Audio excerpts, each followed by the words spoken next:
Dear students, last time बच्चे हम लोगों ने एग्जांपल्स ऑफ सर्कुलर मोशन में मैंने आपको ये बताया था कि when the car is on a level circular road, that is a flat circular road.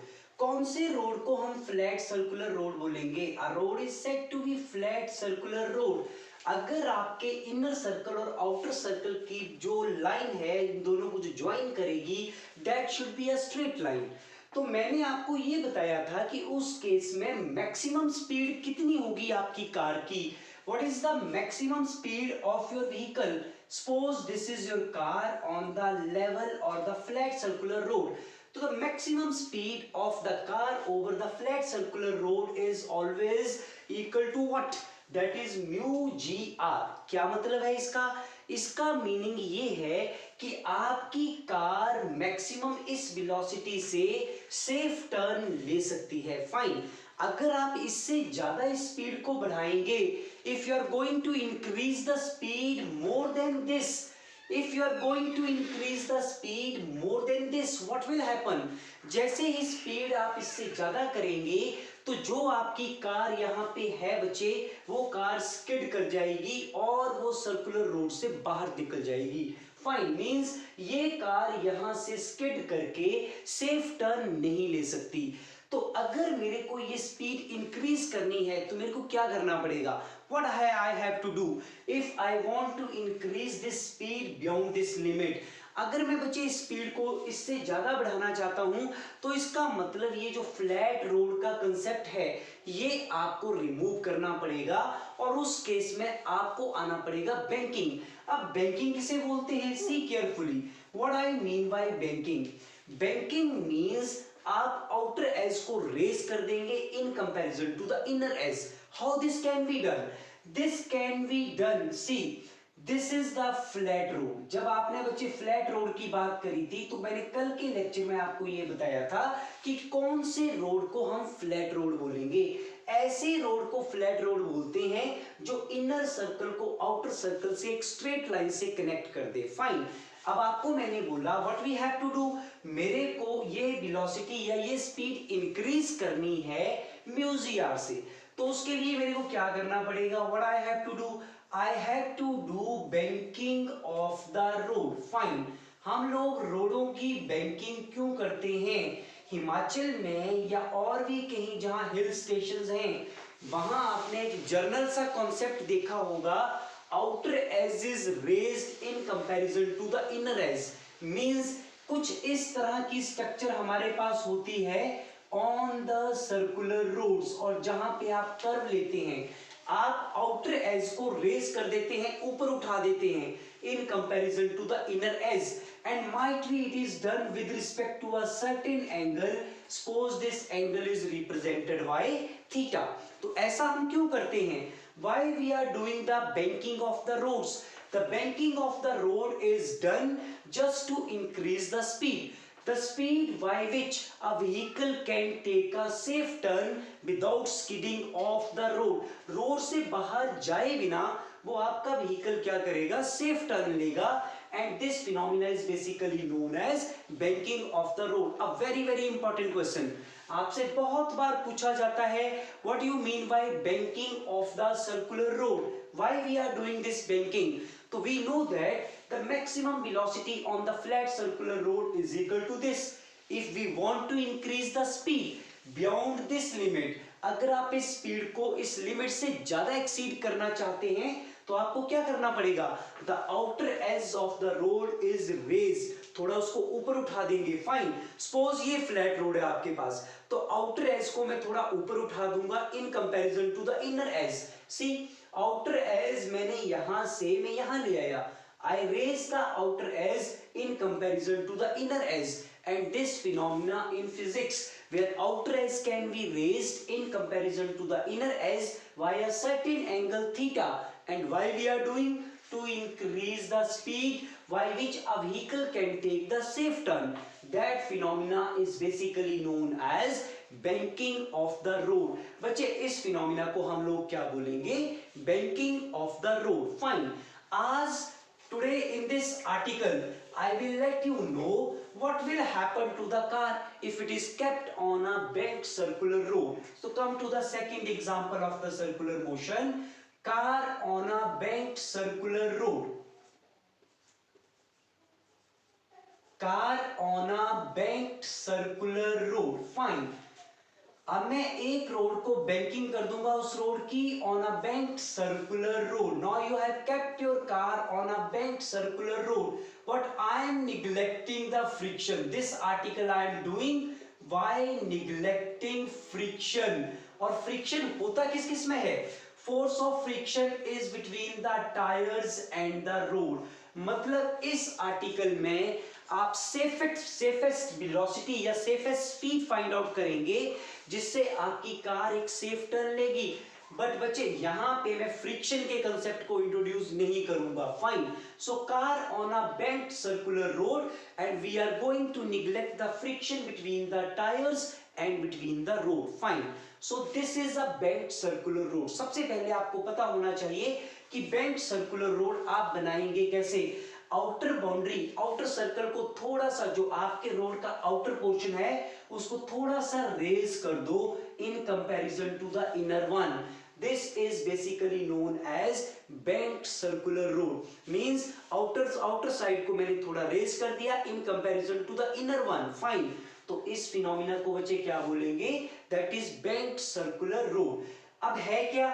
Your car is somewhere on the bent circular road. ये आपकी कार है यहाँ पे which you people have kept on a bent circular road. I hope this is clear to everyone, right? अब आपने car को bent circular road पे कर रख दिया तो देखो ये वाला पोर्शन जो है वो ऊपर रेज हो गया और ये वाला पोर्शन अंदर की तरफ झुक जाएगा. तो suppose m is the mass of the car. What are the various forces acting? अब यहाँ पे जो various forces act करेंगी, number one, the weight of the car which is always hanging vertically downward. तो बच्चे weight is always represented by mg. This is the first force acting on the car. Weight is always equal to mg. अब second मैंने आपको ये बताया था कि if car want to be over the surface तो there is a normal reaction. ये normal reaction कैसे act करेगी? बच्चे अब आपका सरफेस है ये बेंट सर्कुलर रोड, मतलब यहां ले जाओ इसको. तो नॉर्मल रिएक्शन इज नॉर्मल. ये देखो ये 190 डिग्री का angle. No it is not this straight line, it is normal to the surface. Normal to the surface का मतलब ये वाली line, it is normal to the surface represented by normal reaction R. तो this is the weight of the car which is hanging downward. और बच्चे car को over the surface के ऊपर रखने के लिए नॉर्मल रिएक्शन, जैसे आप बुक को टेबल के ऊपर रख देते हैं, why it is always kept over the table. Normal reaction will help to be have the book over the table. In the similar way see this normal reaction is normal to the surface. अब बेटे flat surface नहीं है मेरे पास, my surface is this and normal to this surface I am having normal reaction. Is it fine? So this is your normal reaction. अब basically होगा क्या? What is going to be happen here? See carefully. अगर मैं इस weight वाली line को पीछे ले जाऊं like this, if I will take this weight line in the straight way in the backward direction.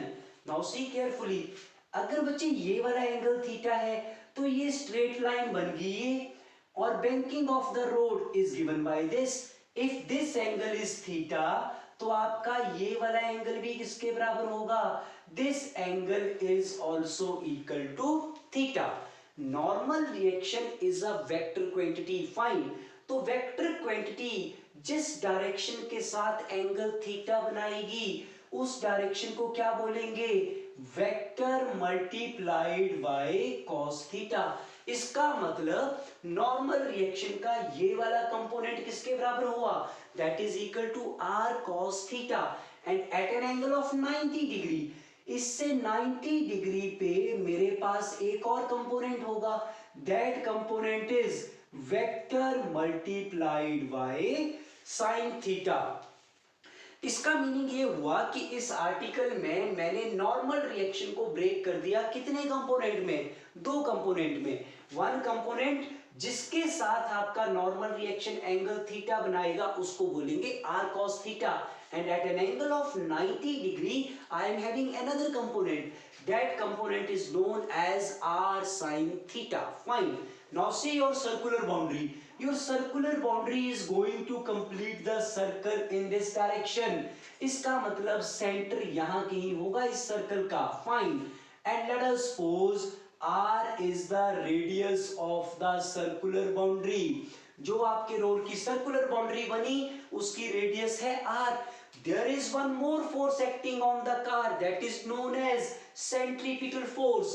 और बच्चे आपको पता है centripetal force is always acting along the center and it is always represented by mass of the car multiplied by velocity square divided by radius mb square r. Fine. So this is now the problem. अब मैंने इस article में आपको बोला neglecting force of friction. तो देखो ये हैं आपकी कार के tyres. Your car tyres they are present at this position. Skidding off is taking place in this direction. तो फोर्स ऑफ फ्रिक्शन अंदर की तरफ होता, इस लाइन के अंदर की तरफ, लेकिन मैंने फोर्स ऑफ फ्रिक्शन कंसीडर ही नहीं करा इस आर्टिकल में. So this is very simple article. What I considered, car on a banked circular road. Number one, banking. Banking का मतलब है आउटर एज को थोड़ा रेस कर दो in comparison to the inner edge, जैसा कि मैंने यहाँ पे करा. फाइन. जैसे ही बच्चे आपने इसको रेस करा, the car whose mass is represented by m. It is on a bent circular road. What are the various forces? Force number one, the weight of the car. So what are the various forces? यहाँ बच्चे first force होगी the weight of the car which is always vertically downward. It is represented by this arrow. Arrow का मतलब है this is vertically downward. The second force which is acting over the car is normal reaction R. और normal reaction R is perpendicular to the surface. याद रखना इस चीज को.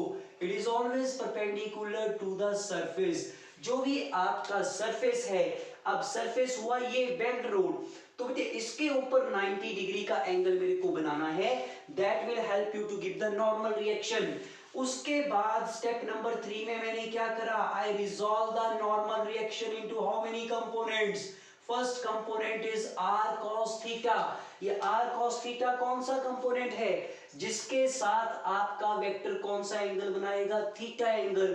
तो देखो नॉर्मल रिएक्शन ने इस लाइन के साथ कौन सा एंगल बनाया, थीटा. तो ये वाला कंपोनेंट बना r cos theta. And at an angle of 90 degree we have another one. This another one is basically known as, इसको क्या बोलेंगे, that is equal to r sin theta. Fine. इसको हम लोग सॉल्व करेंगे और इसको सॉल्व करने के बाद में ये safest speed by which my car is moving that we can find. Right. So first force is this, second force is this, and third force is r cos theta and r sin theta. Fine. So let's solve this now. अब आप इसको जब solve करेंगे, what will happen in the solution? See carefully. Whenever we are going to solve this r cos theta is going to balance but from the figure. See carefully. अब जब आप इसको diagram से सॉल्व करेंगे from the figure, what my solution is? Number one is r cos theta. r cos theta component of the normal reaction that is equal to what? किसके बराबर आया ये r cos theta? It is balanced by mg and this is my equation number 1. And second, which component is going to provide the necessary centripetal force? ध्यान से देखो कौन से component ने आपको necessary centripetal force प्रोवाइड कराया. Which component is in the inward direction? r sin theta, that is equal to mb square divided by r. So my component r sin theta, this is going to provide me what? इस component में मेरे को क्या provide कराया, necessary centripetal force. And this necessary centripetal force is mb square divided by r. This is my equation number 2. अब आप क्या करेंगे, we are going to divide equation number 2 by equation number 1. my equation 2 I am going to divide by 1. So what is in equation number 2? It is r sin theta. Equation number 2 divide करो किससे? Equation number 1 r cos theta, right? R sin theta divided by r cos theta. On the other hand side it is md square divided by r. This is from equation number 2. और बच्चे इसको आप divide करेंगे mg से. m and m cancelled out, r and r cancelled out. So what I am getting here, sin theta divided by cos theta, that is equal to tangent theta. This tangent theta is b square divided by rg. आपको expression find out करनी है speed के लिए कि what is the safest speed now. So see from here what my b square equal to, from here my b square is rg multiplied by tangent theta, and finally my speed is equal to within under root rg multiplied by tangent theta. So this is the safest speed by which we can take a turn over the bent circular road. ये वो safest speed है जिससे bent circular road के ऊपर आपको क्या मिलेगा? Safest turn. Now see, this speed is directly proportional to angle theta.